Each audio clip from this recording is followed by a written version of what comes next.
വൈദ്യുതി നിരക്ക് പരിഷ്കരിക്കുന്നതിനുള്ള തെളിവെടുപ്പ് അടുത്ത മാസം. സംസ്ഥാനത്ത് വൈദ്യുതി നിരക്കുകൾ പരിഷ്കരിക്കുന്നതിനുള്ള പൊതു തെളിവെടുപ്പുകൾ സെപ്റ്റംബർ മാസത്തിൽ നടക്കുമെന്ന് വൈദ്യുതി റെഗുലേറ്ററി കമ്മീഷൻ അറിയിച്ചു. 2027 മാർച്ച് 31 വരെയുള്ള കാലയളവിലേക്ക് വൈദ്യുതി നിരക്കുകൾ പരിഷ്കരിക്കുന്നതിനുള്ള അപേക്ഷ റെഗുലേറ്ററി കമ്മീഷൻ മുൻപാകെ KSEB സമർപ്പിച്ചിട്ടുണ്ട്. ഇതിനുമേൽ തീരുമാനം എടുക്കുന്നതിനുള്ള പൊതു തെളിവെടുപ്പാണ് സംസ്ഥാന വൈദ്യുതി റെഗുലേറ്ററി കമ്മീഷൻ നടത്താൻ പോകുന്നത്. നേരത്തെ 2023 നവംബർ 1 മുതൽ 2024 ജൂലൈ 30 വരെയുള്ള കാലയളവിലേക്ക് വൈദ്യുതി നിരക്ക് പരിഷ്കരിച്ച് ഉത്തരവ് ഇറക്കിയിരുന്നു. ഇതിനുശേഷം 2024 ജൂലൈ 1 മുതൽ 2027 മാർച്ച് 31 വരെയുള്ള കാലയളവിലേക്ക് വൈദ്യുതി നിരക്ക് പരിഷ്കരിക്കുന്നതിന് പുതിയ നിർദ്ദേശങ്ങൾ നൽകാൻ KSEBയോട് നിർദ്ദേശിച്ചു. KSEB ഇത് സംബന്ധിച്ച നിർദ്ദേശം റെഗുലേറ്ററി കമ്മീഷന് നൽകി. ഇതിന്റെ കോപ്പി www.erckerala.org എന്ന വെബ്സൈറ്റിൽ നിന്ന് പൊതുജനങ്ങൾക്ക് പരിശോധിക്കാം. KSEBയുടെ വെബ്സൈറ്റിലും ഇത് ലഭ്യമാണ്. പൊതുജനങ്ങളോട് മറ്റു താത്പര്യകക്ഷികളുടെയും അഭിപ്രായങ്ങളും നിർദ്ദേശങ്ങളും തേടുന്നതിനു വേണ്ടിയുള്ള പൊതുതെളിവെടുപ്പ് സെപ്റ്റംബർ 3, 4, 5, 10 തീയതികളായിരിക്കും നടക്കുന്നത്. സെപ്റ്റംബർ 3 രാവിലെ 11 കോഴിക്കോട് നളന്ദ ടൂറിസ്റ്റ് ഹോം, 4 രാവിലെ 11 പാലക്കാട് ജില്ലാ പഞ്ചായത്ത് ഹാൾ, 5 രാവിലെ 10:30 കൊച്ചി കോർപ്പറേഷൻ ടൗൺ ഹാൾ, 10 രാവിലെ 10:30 തിരുവനന്തപുരം PMGയിലെ പ്രിയദർശിനി പ്ലാനറ്റോറിയം കോൺഫറൻസ് ഹാൾ എന്നിവിടങ്ങളിലാണ് തെളിവെടുപ്പ് നടക്കുക. പൊതു തെളിവെടുപ്പിൽ പൊതുജനങ്ങൾക്കും മറ്റ് എല്ലാ കക്ഷികൾക്കും നേരിട്ട് പങ്കെടുത്ത് അഭിപ്രായങ്ങൾ രേഖപ്പെടുത്താം.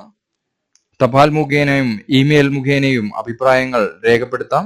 kserc@erckerala.org എന്ന മെയിലിലേക്ക് വേണം സമർപ്പിക്കാൻ.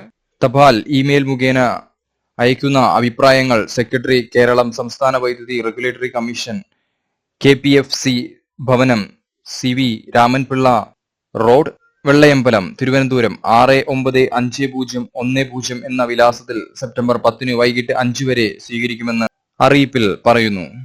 ഫലവൃക്ഷ കൃഷി 60% സബ്സിഡി. ഫലവർഗ്ഗങ്ങളുടെ കൃഷി പ്രോത്സാഹിപ്പിക്കാനുള്ള സംസ്ഥാന സർക്കാരിന്റെ പദ്ധതിയായി ക്ലസ്റ്റർ അധിഷ്ഠിത ഫലവർഗ കൃഷിക്ക് വ്യാഴാഴ്ച ആലപ്പുഴ ജില്ലയിൽ തുടക്കം. മുഹമ്മയിൽ മന്ത്രി P. പ്രസാദ് ഉദ്ഘാടനം ചെയ്തു. ഭക്ഷണത്തിൽ കൂടുതൽ പഴങ്ങൾ ഉൾപ്പെടുത്തുക, നാട്ടുവിപണികളിൽ അതതിടത്തെ പഴങ്ങൾ ലഭ്യമാക്കുക തുടങ്ങിയവയാണ് ലക്ഷ്യങ്ങൾ.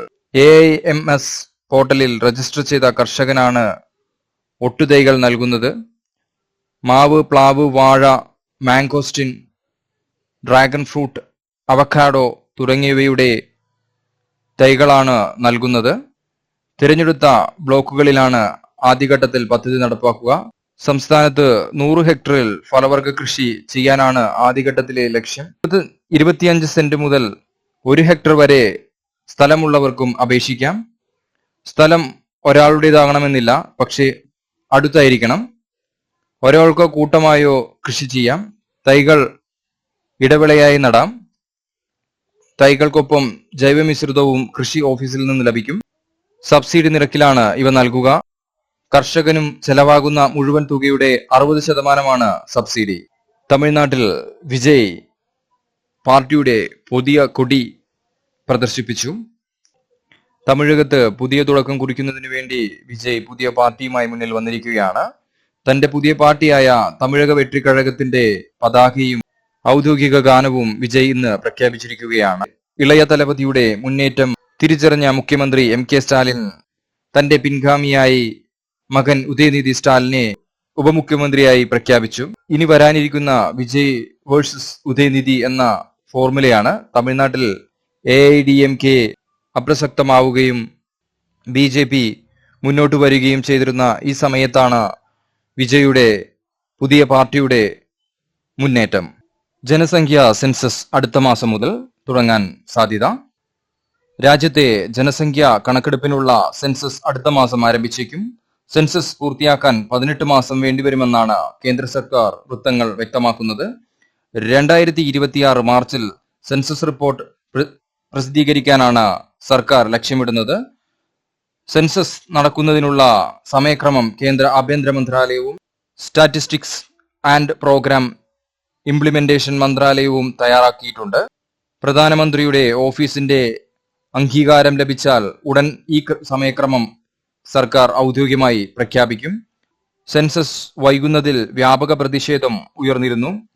2021 പൂർത്തിയാക്കേണ്ട സെൻസസ് കണക്കുകൾ, അതിനാൽ തന്നെ സർക്കാർ പുറത്തിറക്കുന്ന പല കണക്കുകൾക്കും വിശ്വസ്തത ഇല്ലെന്ന് ആരോപണമാണ് ഉയർന്നിരുന്നത്. കേന്ദ്ര ആഭ്യന്തര മന്ത്രാലയം 2019 മാർച്ച് പുറത്തിറക്കിയ ഉത്തരവ് പ്രകാരം 2021 സെൻസസ് പ്രവർത്തനങ്ങൾ പൂർത്തിയാക്കണമെന്ന് തീരുമാനിച്ചിരുന്നു. സെൻസസ് പ്രവർത്തനങ്ങളുടെ ആദ്യഘട്ടമായ ഹൗസ് ലിസ്റ്റിംഗ് 2020 ഏപ്രിൽ 1 മുതൽ നടത്തി. സെപ്റ്റംബർ 30 മുമ്പ് പൂർത്തിയാക്കാനാണ് തീരുമാനിച്ചിരുന്നത്. COVID-19 വ്യാപനം തുടങ്ങുകയും മാർച്ച് 22 ലോക്ക്ഡൌൺ പ്രഖ്യാപിക്കുകയും ചെയ്തതോടെ സെൻസസ് പ്രവർത്തനങ്ങളും അവതാളത്തിലായി. 2021 ഫെബ്രുവരി 9 മുതൽ 28 വരെയുള്ള ദിവസങ്ങളിൽ ജനസംഖ്യാ കണക്കെടുപ്പ് നടത്താൻ തീരുമാനിച്ചെങ്കിലും അത് നടന്നിരുന്നില്ല. വ്യാജ പ്രചരണം, നിയമ നടപടി സ്വീകരിച്ച് KSEB. KSEBക്കെതിരെ സാമൂഹ്യ മാധ്യമങ്ങൾ വഴി വ്യാജ പ്രചരണം നടത്തിയ ABC മലയാളം ന്യൂസ് എന്ന യൂട്യൂബ് ചാനലിനെതിരെ KSEB നിയമ നടപടികൾ സ്വീകരിച്ചു. വ്യാജ വാർത്ത പ്രചരിപ്പിച്ച അതേ മാധ്യമങ്ങളിലൂടെ മാപ്പു പറയുകയും യഥാർത്ഥ വസ്തുതകൾ അറിയിക്കുകയും ചെയ്യാത്ത പക്ഷം 1 കോടി രൂപ നഷ്ടപരിഹാരം നൽകേണ്ടി വരുമെന്ന് കാണിച്ചാണ് ചാനൽ നടത്തിപ്പുകാരനായ വടയാർ സുനിൽ, സിനുജി എന്നിവർക്കും KSEB മുതിർന്ന അഭിഭാഷകനായ അഡ്വക്കേറ്റ് B ശക്തിധരൻ നായർ വഴി വക്കീൽ നോട്ടീസ് അയച്ചത്. KSEB എന്ന കൊള്ളസംഘം നിങ്ങൾ അറിയുന്നുണ്ടോ എന്ന ശീർഷത്തിലെ ജൂലൈ 12 പ്രസിദ്ധീകരിച്ച വീഡിയോയിലൂടെയാണ് ഇവർ തികച്ചും അവസ്തുതവും വസ്തുതാവിരുദ്ധവുമായ പ്രചരണം നടത്തിയത്.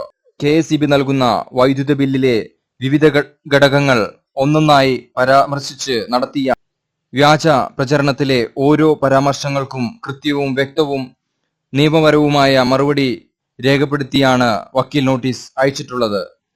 ജനങ്ങളുടെ ഉടമസ്ഥതയിലുള്ള രാജ്യത്തെ നിയമവ്യവസ്ഥകൾക്കുള്ളിൽ നിന്ന് പ്രവർത്തിക്കുന്ന KSEB എന്ന പൊതുമേഖലാ സ്ഥാപനത്തിന്റെ പ്രതിച്ഛായയ്ക്ക് മങ്ങലേൽപ്പിക്കുക ലക്ഷ്യമിട്ട് നടത്തുന്ന ഈ വ്യാജ പ്രചരണത്തിനെതിരെ തുടർന്നും ശക്തമായ നിയമ നടപടികൾക്കായി മുന്നോട്ടു പോകാനാണ് തീരുമാനം.